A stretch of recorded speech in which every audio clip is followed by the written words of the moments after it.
네, 여러분 안녕하십니까?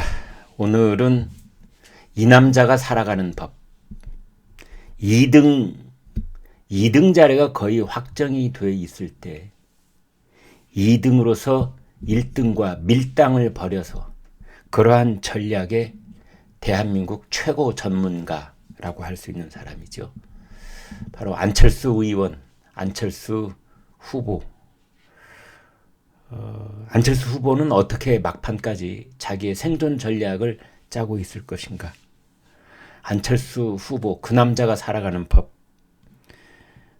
안철수 후보 입장에서는 전당대회가 끝난 뒤 나는 어디로 가는가? 이게 가장 중요한 문제일 겁니다. 2024년 4월 공천, 이건 어떻게 될 것이며, 그 다음에 내가 국무위원으로 입각하는 가능성은 어떻게 될 것이며, 그리고 결정적으로는 2027년에 대선 주자로서의 나의 입지는 어떻게 될 것이며, 이러한 나의 앞날에 윤석열 대통령과의 관계는 어떻게 설정돼야 할 것인지, 이런 전략이 아마 머릿속에 가득 들어있다. 저는 그렇게 봅니다. 그래서 최근에는 이제 전당대회 불복하든 전당대회 투표 결과가 어떻게 나오든 거기에 대해서 흔쾌히 승복하느냐 마느냐를 어느 관건으로 만들어 놓겠다라는 전략을 구사하고 있습니다. 안철수 당대표 후보가 대통령실 행정관이 김기현 후보 홍보물을 전파해달라 요청했다는 그런 의혹과 관련해서 강승규 대통령실 시민사회 수석을 공수처에 고발을 했습니다. 이제 여당의 내부 고발인데 그 고발의 상대가 대통령의 핵심 측근입니다. 이것도 전례가 없는 초유의 일이 벌어진 셈인데요. 국가공무원법 위반 그리고 직권남용 혐의 이렇게 걸어서 강승규 수석을 공수처에 고발을 했습니다. 강승규 수석이 휘하 부하 직원인 행정관에게 직권을 남용해서 김기현 후보를 돕는 등 공무원에게 금지된 정치 관여 행위를 시켰다는 것입니다. 안철수 의원 측은 이렇게 설명하고 있습니다. 강승규 수석의 권유, 묵인 그것이 없었다면 행정관 본인이 스스로 나서서 이런 행위를 적극적으로 할 하등의 이유가 없다. 그 내용 여러분 다 아시는 거지만 행정관 이 사람이 이제 올해 초에 한 당원에게 이런 문자로 부탁을 했다. 김기현 대표 이런 채팅방이 하나 있는데 거기 콘텐츠가 올라가 있으면 좀 봐주시고 전파하실 방 있으면 전파도 좀 해달라. 이런 녹취가 나온 겁니다. 대화 문자가 아니고요. 그런데 이런 상황 속에서 이제 안철수 후보, 황교안 후보 두 후보가 점심을 함께 먹고 국회에서 공동 기자회견을 열었습니다. 그러면서 김기현 후보는 책임지고 즉각 사퇴하라.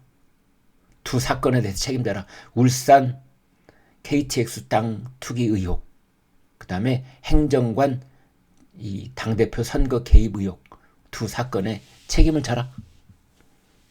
그 책임 당사자가 김기현 후보 아니냐.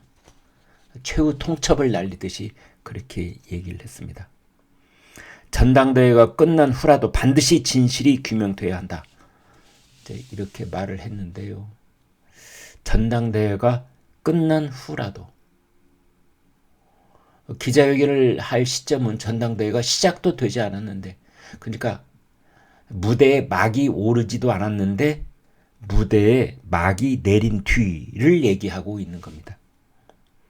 이것이 바로 굳어진 2등으로서의 밀당 전략이고, 막판까지 이 밀당 전략으로 쥐고 흔드는 데 있어서 안철수 의원은 우리나라 최고 전문가 이렇게 말할 수가 있겠습니다. 대통령실은 이런 의혹에 대해서 사실관계가 맞다 해도 공직선거법상 위반 행위가 될 수 없다. 채팅방에서 특정 후보에 대해 언급한 적 없다. 이런 식으로 해명을 하고 있습니다. 이제 이런 상황에 대해서 많은 관련 관계자들은 안철수와 황교안이 손을 잡았다. 합종연행의 첫 번째 횃불이 오른 것이다. 이렇게 말을 하고 있습니다. 투표 종료 4시간을 앞두고 드디어 안철수와 황교안이 이제 공동 대응을 하겠다는 뜻을 모았다는 것은 만약 이게 결선 투표로 이어질 경우에 연대를 하겠다라는 의미가 아닌가 이렇게 받아들여지고 있습니다. 이제 안철수는 행정관 개입 의혹, 황교안은 땅 투기 의혹, 각각 의혹 제기는 갈래가 다르지만 이 공동의 적으로 이 김기현 후보를 설정했다는 점에서 이제 같은 배를 타기로 했다 이렇게 볼 수 있겠습니다. 이제 그러면서 안철수 의원은 여기서 묘한 말을 했는데 윤석열 대통령은 몰랐을 것이다. 만약 윤석열 대통령이 알았다면 가만두지 않을 것이다. 가만두지 않았을 것이다. 이런 말을 함으로써 그 윤석열 대통령과의 관계는 되도록 온전한 상태로 이제 유지하겠다. 이런 뜻을 밝혔습니다. 근데 여기서 중요한 것이 이런 겁니다. 김기현 후보가 당선이 된다면 결과에 승복할 것인가? 이렇게 물었는데 안철수 후보는 그 질문에 대해서 수사 결과가 나오는 것을 보고 판단하겠다. 자, 바로 이런 대목입니다. 이런 대목이 바로 안철수 후보가, 안철수 의원이 2등 자리가 굳어지고 있을 때 살아남으려고 밀당을 하는 전략입니다. 두고 보겠다. 이것은 나는 그쪽으로 공을 넘겼으니 이제 그쪽이 나한테 공을 넘겨봐라. 화답을 해봐라. 이런 겁니다. 나에게는 어떤 보장을 할 수 있겠는가? 나에게는 어떤 떡을 줄 수 있겠는가? 이제 이런 겁니다. 그 득표율에 따른 지분을 주장하는 방법도 있겠고 공천 과정에서의 어떤 역할을 분담해 달라라는 것일 수도 있겠고 본인의 공천 또는 안철수계 의원들에 대한 여러 가지 보장 아니면은 내각 입각을 했을 때의 어떤 고위직에 관한 협상의 여지 생각해 볼 수 있는 건 여러 가지가 있을 수 있겠습니다. 이렇게 안철수, 황교안 두 후보가 일단 연대의 모습을 보이고 있는 것에 대해서 천하람 후보는 이제 일단 거리를 두고 있는 그런 모습이고요. 김기현 후보 측 캠프도 안철수 후보를 정당 분쇄기, 안철수 후보가 선거에만 나서면 정당이 쪼개지려고 한다. 정당 분쇄기다.